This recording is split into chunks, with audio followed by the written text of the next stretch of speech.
الذین آمنوا قاتلوا الذین یلونکم من الکفار ولیجدوا فیکم غلظہ واعلموا ان اللہ مع المتقین. بڑی زبردست آیت ہے. میں نے کل بتایا تھا نا کہ وینس میں عیسائیوں نے مسلمانوں کے خلاف بورڈ لگایا ہوا ہے کہ مسلمان فاتحین یہاں آئے تھے یورپ میں اور ہمیں پتلی گلی سے نکال کے جزیروں میں محدود کر دیا. اس کے بعد یہ جزیرہ آباد ہو گیا, پورا شہر بن گیا.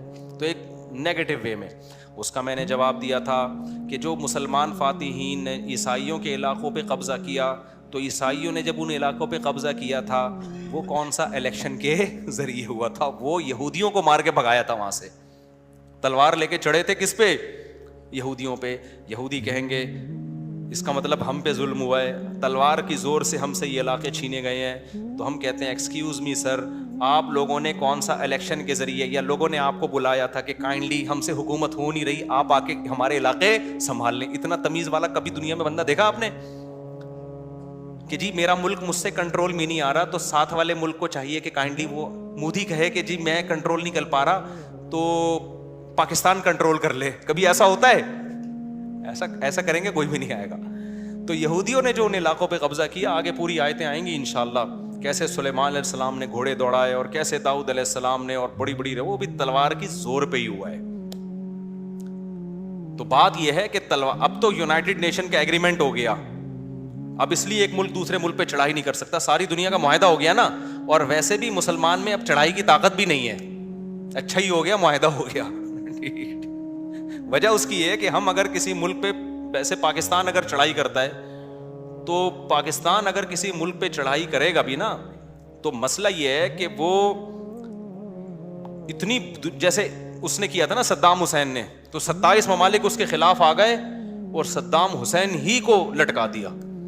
تو اس لیے ہم کہتے ہیں کہ بات نبی کی جو پالیسی ہیں وہ گراؤنڈ ریئلٹی کو دیکھ کر ہے نا. ابھی تو ہم ویسے ہی اتنے کمزور ہیں کہ چڑھائی کی طاقت بھی نہیں ہے ہمارے بس میں, اور آپس میں معاہدہ بھی ہوا ہوا ہے. تو معاہدوں کی پابندی کا شریعت میں حکم ہے.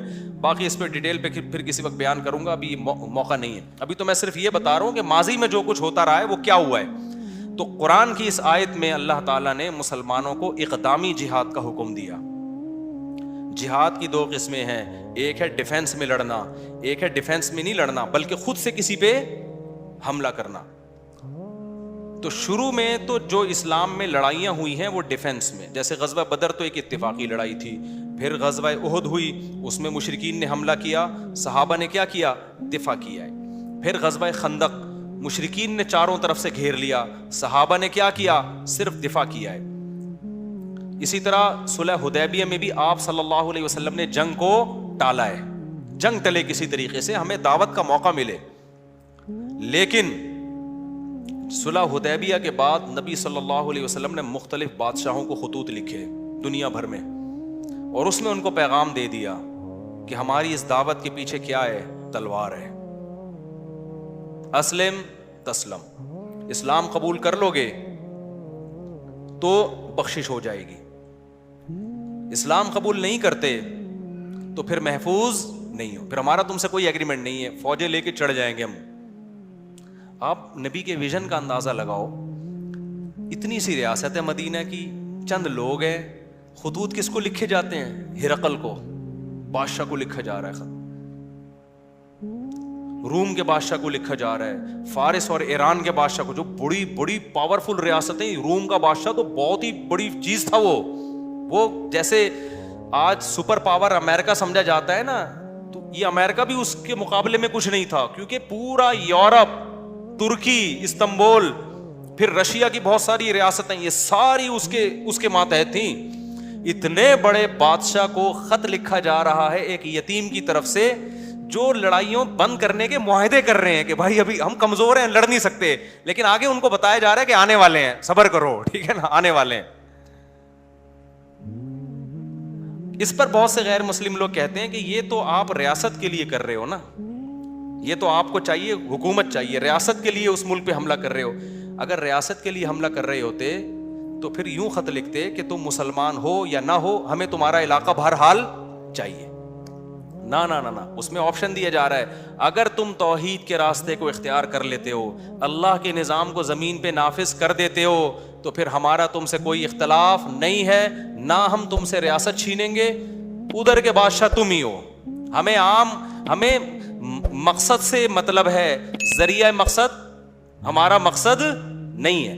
کبھی ایسا ہوا کہ بہت سے ملکوں نے نبی سے معاہدے کیے، طائف والے جب آئے نا نبی کے پاس، جنہوں نے نبی صلی اللہ علیہ وسلم پہ کتنا ظلم کیا تھا، جب طائف والے نبی کے پاس آئے نا معاہدوں کے لیے، تو انہوں نے کہا کہ ہماری حکومت ہمارے طائف میں رہے گی، ہم ریاست آپ کے حوالے نہیں کریں گے، لیکن ہم بت پرستی بھی کریں گے اور یہ بھی کریں گے وہ بھی۔ نبی نے فرمایا کہ نہ، بت پرستی کی اجازت نہیں، شراب کی اجازت نہیں، زنا کی اجازت نہیں ہے، کیونکہ یہ تو اسلام کے مقاصد کے خلاف ہے، لیکن باقی ساری شرطیں ان کی قبول کر لیں اور طائف انہی کے حوالے کیا۔ تو اس سے پتہ چلتا ہے کہ اسلام کی جو تلوار ہے وہ نظریے کی بیس پہ ہے، وہ خطے کی جنگ نہیں ہے، وہ خطے کی جنگ نہیں ہے۔ تو یہی صحابہ کی لڑائیوں میں، اگر بھائی آپ اس تو خدا کے نظام کو آپ نافذ کر دیتے ہو، پھر ہم آپ سے نجاشی نے لیا، مسلمان ہو گیا تھا نا، تو نبی نے نجاشی پہ فوج نہیں بھیجی ہے، تو یہ خوب سمجھ لیں۔ تو قرآن کی جب یہ آیت نازل ہوئی کہ یا ایھا الذین آمنوا، جب غزوہ خندق میں دفاع ہوا ہے نا، تو پھر نبی نے فرمایا کہ اب ہم پہل کیا کریں گے۔ اب کون پہل کرے گا؟ اب تک تو انہوں نے جتنی پہل کرنی تھی کر لی، اب ان میں پہل کرنے کی سکت نہیں ہے، اب ہم پہل کریں گے۔ تو سب سے پہلے پہل ہوئی ہے مکہ پہ، آپ صلی اللہ علیہ وسلم نے 10,000 کا لشکر لے کے چڑھائی کی اور بغیر جنگ کے فتح ہو گیا۔ اس کے بعد پھر کچھ دفاعی لڑائیاں ہوئیں، پھر قرآن کی یہ آیت نازل ہوئی کہ اب ایک مضبوط ریاست بن چکی ہے، اب اے ایمان والو تم نے کیا کرنا ہے؟ قاتلوا الذین یلونکم من الکفار، جو تمہارے قریبی کنٹریز ہیں غیر مسلموں کے، ان سے قتال کو شروع کرو۔ پھر جو صحابہ نے لڑائیاں لڑی ہیں نا، پھر وہ ہوتے ہوتے ہوتے ہوتے پھر آپ خوشخبریاں سنا رہے ہیں۔ یہ حدیث مجھے اتنی مزیدار لگتی ہے، قسطنطینیہ استنبول کہاں ہے؟ ابھی میں ہو کر آیا ہوں نا استنبول سے، ان لوگوں نے نا وہ حدیث اپنے ایئرپورٹ پہ لگائی ہوئی ہے، قسطنطینیہ والی حدیث، ترکوں نے۔ بڑا مزہ آتا ہے یہ حدیث پڑھ کے، کتنا دور ہے استنبول، اور عیسائیوں کا کیا ہے؟ مرکز ہے، اس کو فتح کرنا آسان نہیں ہے۔ ہمارے نبی صحابہ کو خوشخبری دے رہے ہیں کہ پہل کون کرے گا؟ اب ہم کریں گے، اب ان میں دم نہیں ہے ہم پہ حملہ کرنے کا، اور آپ خوشخبری سنا رہے ہیں۔ نعم الجیش جیش یغزو القسطنطینیہ ولنعم الامیر امیرها، فرمایا سب سے بہترین امیر وہ امیر ہے جو قسطنطینیہ پہ حملہ کرے۔ اس وقت سے صحابہ لگ گئے کہ ہم نے کیا کرنا ہے۔ آپ ذرا زمین کا نقشہ دیکھو نا اور ہسٹری پڑھو، ایسا ایمان بڑھتا ہے انسان کا۔ 100 سال بھی نہیں گزرے، محمد بن قاسم جو تھا نا 17 سال کا تھا، اور تابعین میں اس نے حضرت ابو ہریرہ کو بھی دیکھا ہے، بہت سے صحابہ کو دیکھا ہے، 17 سال کی عمر میں اس کو بھیجا گیا۔ بھائی سندھ کس کے کا؟ 17 سال کی عمر میں ایک لڑکا، ہمارے ہاں 17 سال میں پب جی کھیلنا سیکھ رہا ہوتا ہے بچہ، گٹکوں کو پیک کرنا، کیسے منہ میں گٹکا رکھا جاتا ہے اور کیسے پیک دوسرے کے منہ پہ تھوکی جاتی ہے، اور وضو خانوں میں نسوار کی پھٹکیاں اور پان کی پھٹکیاں کیسے پھینکی جاتی ہیں۔ 17 سال میں ابھی یہ بھی صحیح طرح سیکھا نہیں ہوتا، ابھی سیکھنا شروع کر رہا ہوتا ہے۔ نہیں یاری بات میرا خیال ہے، لیکن اسلام نے کیسی تربیت کی یار ان لوگوں کی، ماحول تبدیل کر دیا نا اسلام نے، کیسا ویژنری بنا دیا۔ 17 سال کا ایک لڑکا، اس کو مشن دیا جا رہا ہے کہ راجہ داہر سے کس نے لڑنے جانا ہے؟ محمد بن قاسم نے، اور سمندر کے راستے سے جانا ہے۔ آیا کہاں سے تھا؟ عراق سے۔ عراق کا نقشہ دیکھو، سندھ کا نقشہ دیکھو، وہاں سے وہ چلا ہے بھائی، اور میپ کیسے پڑا ہوگا اس نے؟ یار نہیں آ رہی لوگوں کی سمجھ میں، رہنے دو۔ تمہارا کیا خیال ہے وہ سندھ میں بائی ایئر آیا تھا کیا، یا بغیر نقشے کے آ گیا تھا؟ یہ نقشے بنا کے کس نے دیے تھے؟ مسلمان سائنسدانوں نے، سمجھ رہے ہو؟ یہ نقشے بنا کے جو دیے تھے کس نے دیے تھے؟ ایسے نہیں بتایا تھا کہ تو جو ہے نا کوفہ سے نکل کے نا ادھر ارلی جانب جب جائے گا نا، ارلی طرف، پنجابی میں ارلی کیسے کہتے ہیں؟ یہ مجھے ارلی لفظ بڑا اچھا لگتا ہے پنجابی کا۔ تو جب تو کھبے ہاتھ کی طرف جائے گا تو سجے کی طرف مڑ جانا، وہاں سے وہاں مڑے گا تو پھر ایسے ٹن مارنا، ادھر الٹے ہاتھ پہ گولے گنڈے والے آئے گا، اس برگر کی دکان آئے گی، وہاں سے ٹن مار کے سندھ میں داخل ہو جائے گا۔ ایسا تھوڑی تھا میرے بھائی، اتنا لمبا سفر، اور طے کس پہ کرنا ہے؟ گھوڑوں پہ اور اونٹوں پہ۔ اس کو مشن دیا گیا محمد بن قاسم کو۔ آج محمد بن قاسم کے خلاف بہت کچھ بولا جا رہا ہے، یہ سب وہ لوگ ہیں جو اسلام دشمن ہیں، لیکن اسلام کا لیبل لگا کے بڑی اچھی اچھی باتیں کرتے ہیں۔ یہ سارے ہمارے اس زمانے کے 3 بڑے مشہور ہیرو گزرے ہیں, 3 بڑے مشہور. ایک موسیٰ بن نصیر جس نے یورپ فتح کیا ہے, ایک محمد بن قاسم جو ادھر آج ہم جو مسلمان بیٹھے ہوئے ہیں نا, اس کا بہت بڑا کریڈٹ کس کو جاتا ہے؟ محمد بن قاسم کو.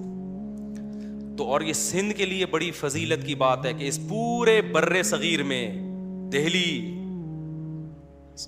اور آپ کا سہارنپور اور دلی, یہ پورا بنگلہ دیش, یہ جو پورا بر صغیر ہے نا, یہاں اسلام انٹر کہاں سے ہوا ہے؟ سندھ کے ذریعے ہوا ہے. اس لیے سندھ کو باب الاسلام بھی کہا جاتا ہے, اسلام کا دروازہ.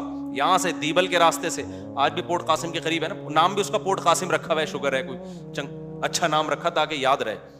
17 سال کی عمر میں یار ایک بچہ آیا ہے اور ایسی کی تیسی کر دی اس نے. اس کے پاس زیادہ لوگ بھی نہیں تھے اور اتنی مختلف سمتوں میں لشکر جا رہے ہیں. ادھر جناب سندھ کی طرف محمد بن قاسم, یورپ کی طرف موسیٰ بن نصیر, وہ اسپین پہ حملہ کیا اس نے. پھر طارق بن زیاد, جبل الطارق جو ہے نا اسپین کے قریب ایک جبل ہے, اس کا نام آج کل ہے جبرالٹر. اصل میں وہ کیا تھا؟ جبل الطارق. کیونکہ 1000 سال تک اس کا نام ہو رہا ہے تو گورے نام چینج نہیں کر سکتے, تھوڑا سا پروناؤنسیشن انہوں نے چینج کر دی. تو آپ ذرا ہسٹری پڑھو, مزہ نہ آئے پیسے کیا ہیں واپس. ہمارا ماضی بڑا خاندانی تھا یار, بڑا شاندار ماضی تھا ہمارا. تو خیر محمد بن قاسم 17 سال کی عمر میں گیا ہے اور دیبل سے داخل ہو کے فتح کرتا چلا گیا علاقے. راجہ داہر سے بڑی لڑائیاں ہوئی. آج بہت سے لوگ راجہ داہر کو پروموٹ کرتے ہیں, اصل تو سندھ کا وہ تھا. وہ بھائی خدا کا شکر ادا کرو تمہاری راجہ داہر سے جان چھوڑ گئی ہے, ورنہ وہ ہمیں پتہ کیا کرتا, آدھا گنجا کرتا, آدھی چٹیا ہوتی ہماری. تو سندھ والوں سے میں گزارش کرتا ہوں, اسلام پہ فخر کرو. سندھیوں سے کہتا ہوں, سندھی زبان اسلام کی برکت سے ملی ہے. سندھی رسم الخط کیا ہے؟ عربی رسم الخط ہے. سندھی زبان میں بہت سے عربی الفاظ ہیں, تو یہ مسلمانوں کی زبان ہے, ورنہ یہاں کی جو اصل زبان تھی وہ پتہ نہیں کیا تھی. اس کا تو رسم الخط یہ تھوڑی تھا جو عربی رسم الخط ہے. تو خیر پھر بخاری میں سندھ کا تذکرہ ملتا ہے. حضرت عائشہ بیمار ہوئی ہیں, حدیث میں آتا ہے جاء رجل من السندھ الی عائشہ رضی اللہ عنہا, سندھ سے بندہ آیا حضرت عائشہ کا علاج کرنے کے لیے. تو اسلام کی وجہ سے سندھ کو عزت ملی ہے. آج دیکھو متعصب لوگ محمد بن قاسم کو چور, لٹیرا, ڈکیت کہہ رہے ہیں اور کہہ رہے ہیں اصل تو یہ راجہ داہر کا ہے. تو اسلام کی وجہ سے سندھ بنا ہے. تو خیر وہ محمد بن قاسم نے آیا نا, جب سندھ فتح کرتے کرتے ملتان تک پہنچ گیا تھا. پھر پیچھے خلیفہ چینج ہو گیا, وہ دوسرا خلیفہ آیا, وہ الگ کھوپڑی کا تھا, وہ محمد بن قاسم کا دشمن تھا. اس نے بلا کے محمد بن قاسم کو شہید کر دیا. اچھا وہاں بھی محمد بن قاسم نے بغاوت نہیں کی. محمد بن قاسم اتنا پاورفل تھا کہ جب اس کو خلیفہ نے بلایا, وہ کہہ سکتا تھا میں نہیں آ رہا, وہ کہہ سکتا تھا کہ میں نہیں آ رہا, لیکن امیر کی اطاعت تھی. کیونکہ حدیث میں آتا ہے امیر ظالم ہو یا عادل ہو, آپ نے کیا کرنا ہے؟ اطاعت. یہ محمد بن قاسم کی ایک بہترین سیرت تھی کہ واپس گیا, امیر نے بلایا ہے. یہ نہیں کہا میں نے اتنے علاقے فتح کر لی اب یہ میں رہوں گا. امیر کے کچھ بھی نہیں ہو سکتا تھا, لیکن وہ گیا, اس کو قید کر کے اس کو شہید کر دیا گیا. شہید ہونے سے ایک دن پہلے اس نے پورا سندھ کا نقشہ بادشاہ کے سامنے پیش کیا ہے کہ میں ان راستوں سے گیا ہوں. نیا ہمارے استاذ جب یہ واقعہ سنا رہے تھے نا, محمد بن قاسم کا رو پڑے تھے کہ یار کیسا ویژنری آدمی تھا, قتل ہونے والا ہے لیکن وہ بادشاہ کو سارے راز دے کے جا رہا ہے کہ میں بے شک شہید ہو گیا, بادشاہ بے شک ظالم ہے, امت کا تو فائدہ ہو نا, جو اسٹرگل میں نے کی اگلے کمانڈر کو وہ اسٹرگل نہ کرنی پڑے. سمجھ میں نہیں آ رہی بات, میرا خیال ہے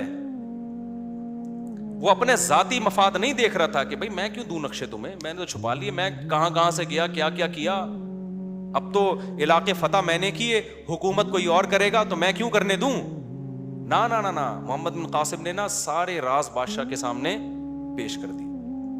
ٹھیک ہے میرے اوپر ظلم ہو رہا ہے, مجھے شہید کیا جا رہا ہے, قتل کیا جا رہا ہے, لیکن جو بھی اگلا کمانڈر ہوگا تو مسلمان نا. یہ علاقے ہم غیر مسلموں کے حوالے تو نہیں کرنا چاہتے, جو بھی ہوگا تو مسلمان, قانون تو اللہ کا نافذ کرے گا, کوئی بات نہیں. یہ سارے راز ہیں جو آپ کی خدمت میں, تاکہ اگلا کمانڈر ان نقشوں سے, ان تجربوں سے فائدہ اٹھا کے جو علاقے میں نے فتح کیے ہیں ان علاقوں کی کمانڈ اپنے ہاتھ میں لے لے, مسلمانوں کو دوبارہ نہ لڑنا پڑے. اور محمد بن قاسم جب واپس جا رہا تھا نا سندھ سے, ہندوؤں کی تاریخ بتاتی ہے ہندو پھوٹ پھوٹ کے رو رہے تھے, اور ہندوؤں نے محمد بن قاسم کی تصویریں بنا کے سجدہ کرنا, ہندوؤں کے تو بھگوان بہت ہوتے ہیں نا, انہوں نے کہا چلو یہ بھی بھگوان ہے آج سے ہمارا. اتنا عدل و انصاف سے سندھ کو بھر دیا تھا محمد بن قاسم نے, اور اتنا اچھا سلوک کیا ہندوؤں کے ساتھ. یہ تو اب جا کے ہندوؤں نے تاریخ بدلنا شروع کر دی ہے, ورنہ آپ ہندوؤں کی پرانی کتابیں دیکھیں, اس میں محمد بن قاسم کا بڑا اچھا تذکرہ ہے. ورنہ ہندو تصویر تھوڑی بناتا, تصویر بنا کے پوجتا تھا محمد بن قاسم کو. تو یہ ہمارا ماضی تھا, اور اس کی بیس کیا تھی؟ قاتل الذین یلونکم من الکفار. یہ جو سورہ توبہ کی آیتیں نازل ہوئی ہے نا, کہ ایمان والو اب وہ پہل نہیں کریں گے, اب پہل کون کرے گا؟ تم کرو گے. ایسی پہل کی ہے کہ رکنے کا نام نہیں لیا. پوری اس وقت کی, یہ جو خلیفہ ہارون رشید تھا نا, جب بادل جاتا تھا نا بارش کا, تو خلیفہ کہتا تھا کہ اے بادل تو یہاں برس یا کہیں اور برس, مجھے اس کی پرواہ نہیں ہے, مجھے یہ یقین ہے جہاں بھی برسے گا نا, جو اس سے پیداوار نکلے گی, اس کا خراج کس کے پاس آئے گا؟ وہ میرے پاس ہی آئے گا کائنڈلی. ٹھیک ہے, اس کا ٹیکس کس کے پاس آئے گا؟ ہمیں تو یہ ہوتا ہے نا, یہاں سے بارڈر کراس کر کے بادل نکل گیا, لے بھائی ہمارے ملک سے تو گیا بادل, اب کہیں اور ہی برسے گا جا کے.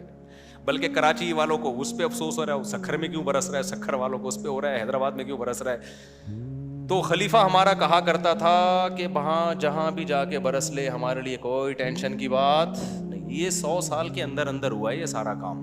حضرت عمر کے دور میں بیت المقدس فتح ہو چکا تھا, اور 22 لاکھ مربع میل پر مسلمانوں کی حکومت قائم ہو چکی تھی. تھوڑے تھوڑے لوگ ہوتے تھے, بڑی بڑی طاقتوں سے لڑتے تھے, اتنی بڑی بڑی طاقتوں سے لڑتے تھے کہ آپ ہسٹری اٹھا کے دیکھیں, انگریز خود حیران ہے کہ ایک یتیم پیغمبر, ایک یتیم جو مکہ کی ایسی زمین میں جو نہ لکھنا جانتے اور نہ پڑھنا جانتے, عرب جن پہ کوئی حکومت کرنا پسند نہیں کرتا تھا, آپس میں لڑتے اتنا تھے کہ ایک کا گھوڑا دوسرے سے آگے نکل گیا تو تلواریں نکلتی تھیں. ان میں اتنی تہذیب کیسے پیدا ہو گئی کہ تھوڑے سے عرصے میں اتنی بڑی دنیا پہ انہوں نے اتنی مضبوط اسٹیٹ قائم کر لی. اور کمال کی بات یہ کہ حضرت معاویہ رضی اللہ تعالیٰ عنہ کے دور میں پہلا بحری بیڑا تیار کیا گیا ہے سمندری جنگ کے لیے, کیونکہ نبی خوشخبری سنا چکے تھے, میری امت کا جو لشکر حملہ کرے گا نا سمندری لڑائی میں ان سب کو جنت کی ضمانت دیتا ہوں, او کما قال صلی اللہ علیہ وسلم. بعض صحابہ نے اٹھ کے دعا مانگی, یا رسول اللہ آپ دعا کریں ہم اس بحری لڑائی میں شریک ہوں. حالانکہ جس وقت آپ یہ خوشخبریاں سنا رہے ہیں اس وقت تو آپ کے معاہدے ہو رہے ہیں اور جنگ بندی کے معاہدے ہو رہے ہیں, اتنے کمزور, اور خوشخبریاں کیا سنا رہے ہیں کہ ایک بحری بیڑا تیار ہوگا عنقریب اور سمندر کے ذریعے حملہ کرے گا. نہیں آ رہی بات میرا خیال ہے. تو حضرت معاویہ کو یہ فضیلت جاتی ہے. سب سے پہلا بحری لشکر کنہوں نے تیار کیا؟ حضرت معاویہ نے. اس کا امیر کا نام رکھا امیر البحر, جس کو آج ایڈمرل کہا جاتا ہے گوروں کی اصطلاح میں. تو بڑا شاندار